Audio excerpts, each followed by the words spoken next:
All right, so today we're talking about, no, that's not what we're talking about.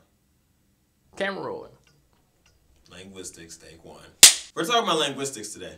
Now, in order for us to have a continuing conversation about all these topics we're going to cover, I must first make sure that you have the proper foundation to fully understand what I am talking about, or it's really giving you the tools so you can understand what people are talking about, because I'm using the exact term linguistics. When you listen to any guru, I'm just going to use that term right now, guru, just to sum it all up, that they are very specific about their words. We're going to cover linguistics and its basic branches and other sub-branches of linguistics so we can have this conversation and not have to keep repeating or explaining that in each video. And I'm going to use the word sovereignty loosely. The scientific study of language, that's what linguistics is. Linguistics is important. You have your three branches: sound, structure, meaning.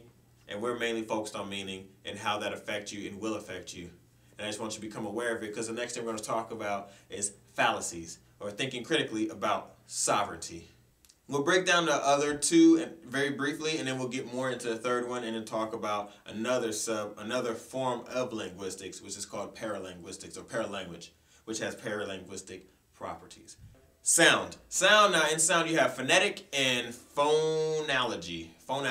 Yes, phonetic, phonology. So phonics, just like you've heard in grade school, is about the sounding of the words and how they're pronounced. Now you have phonology, which is how a sound affects a word. So if I use the word bed versus bet, it's that slight change changes the whole word. The second branch is structure. And in structure you have morphology and syntax. Now morphology is the elements that comprise a single word. You have your prefixes, your suffixes, and how that how that brings words together. That's right? And then you have syntax. Now usually people are familiar with syntax error.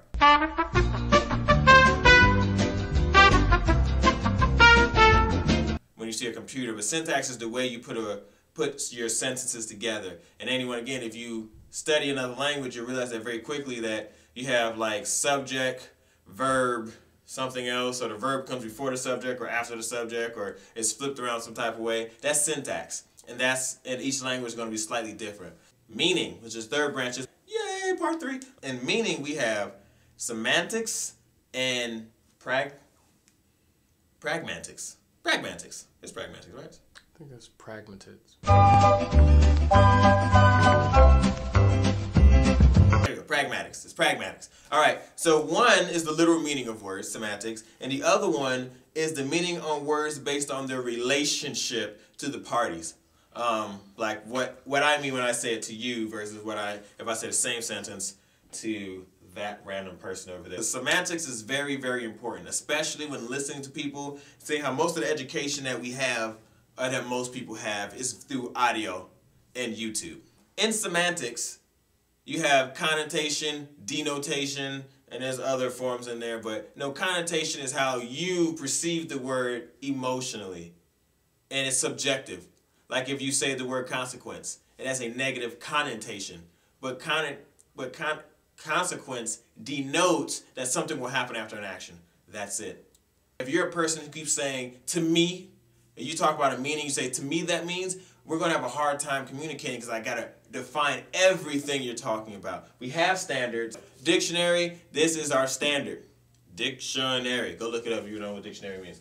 So, dictionary meaning speech, and airy, the thing that holds speeches, I don't know. Thank you. And the last one, the other sub-branch, is called paralanguage, which is your volume, your pitch, and your intonation of speech, which plays a role in this medium that we're doing, where you can actually hear me audibly. Or receive it audibly?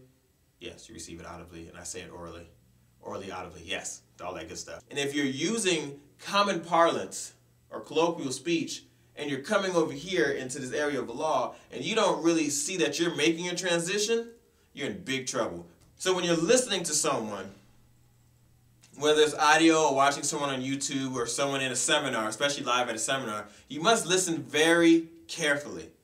And when you do this enough, it'll become second nature. It's second nature to me to break down when someone's talking to me. I don't think about it, but as they talk, everything's being filtered through my linguistic filter. And when something is off, I make a note. And depending on the environment, I may say something. So I'm not suggesting that you study linguistics on a very deep level. Are you suggesting that we blow up the moon? But I am suggesting that you become generally familiar with linguistics and the things that are studied and how they affect speech and language and when it's being spoken to you. That's what I am suggesting. As we get deeper into thinking about things, language becomes even more important. When something is important, it means whole lot to you. So, but your language skills, if your language skills don't improve, it becomes very hard to have intelligent conversations. Language itself is unique to human beings, where communication, all animals communicate, or yeah, pretty much everything communicates, but only in the now. But we can talk about the past, which goes into morphology. We got the prefixes and the suffixes that brings to the future tense or past tense or present tense. There are four principles, spirit fingers. These are spirit fingers. There are four principles when we talk about human language. One, that language is a human product. It's just only unique to us, and we talked about that already. Two, the meaning of a word is due to the use that the human put on it. So if I say tree, in this language it's tree. Well, why is it tree? Tree has no meaning. And it could have been book to mean that big brown fuzzy thing and whatever it may be. So whatever we say it means in general as humans, and we agree upon that, then that's what it means.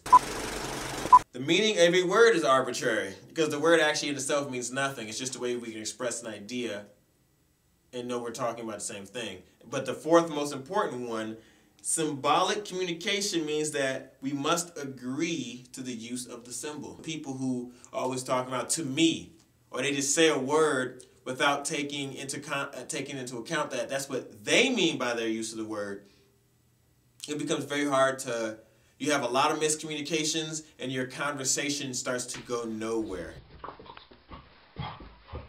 If we look at words, they change meaning over time. And this meaning change is called a semantic shift or a semantic change.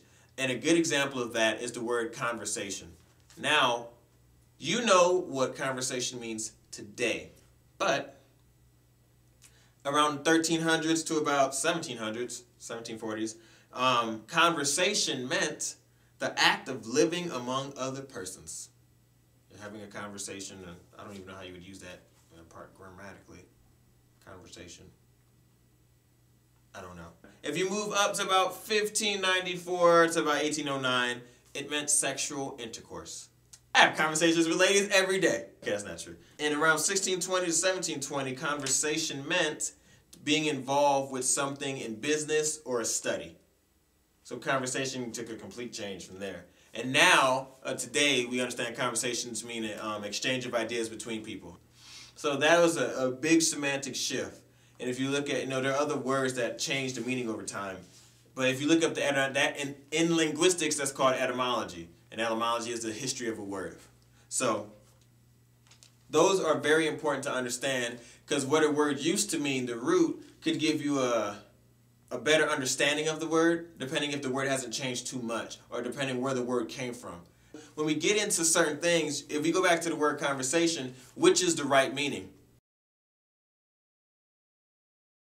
If you attempt to answer that question, you don't understand language enough. The word means what we say it means after a while because it's all arbitrary. So the right meaning is its current meaning. It used to mean those other things, so you can't say which is the right meaning. It's what it means now, it's conversation. Now, linguistic superstition happens when we treat words as if they had power of their own, independent of human agent. I keep saying that wrong. Of the human agent, which means that the word kind of existed before we were here. But if you go back to the four principles, it's a violation of the four principles. The words didn't exist before we're here because we made them, and they're all arbitrary. Just what it is. So, but this becomes like magic words. And it's not just a communication tool, but an active agent itself. So by saying this word, something happens. If you believe in that, that's fine. Because we're never going to argue belief because you can't really get anywhere with those type of arguments. When we're doing things, there are no magic words. And even outside of superstition, some people believe that there are magic words if I say them in court, or if I say them a certain way that the judge is going to do this, and he's going to do some secret handshake and some secret symbol, and you watch for that, and you say, yes, and I got this. Case dismissed. No, doesn't work like that. But am I boring you? You're fired. Take off the headphones. Get the fuck out. Like, out the house. We have sophisticated forms of linguistic superstition, and this happens when we puzzle over a word and what it means. But if you go back to the 4 principles, we can't puzzle over a word and what it means because it means what we say it means. It was arbitrary, and we put the meaning to that word. So when people are like, well, what does truth mean? What really does it mean? You're really wasting time. Truth has a definition. Now, you're talking about a particular truth. That needs to be recognized that you're talking about something very particular. Because there is no the truth. Because that would be treating the whole world as one subject. And there is only a truth, and that's it. There are truths depending on what you're talking about. So what is the truth? Well, that's too broad. You have to define the area of what you're talking about. The truth about what? Take 3. This subject is foundational in our continuing communication because we need it to facilitate intelligent conversation amongst us as we continue to interact with each other. I can't think of anything else. I think we're good.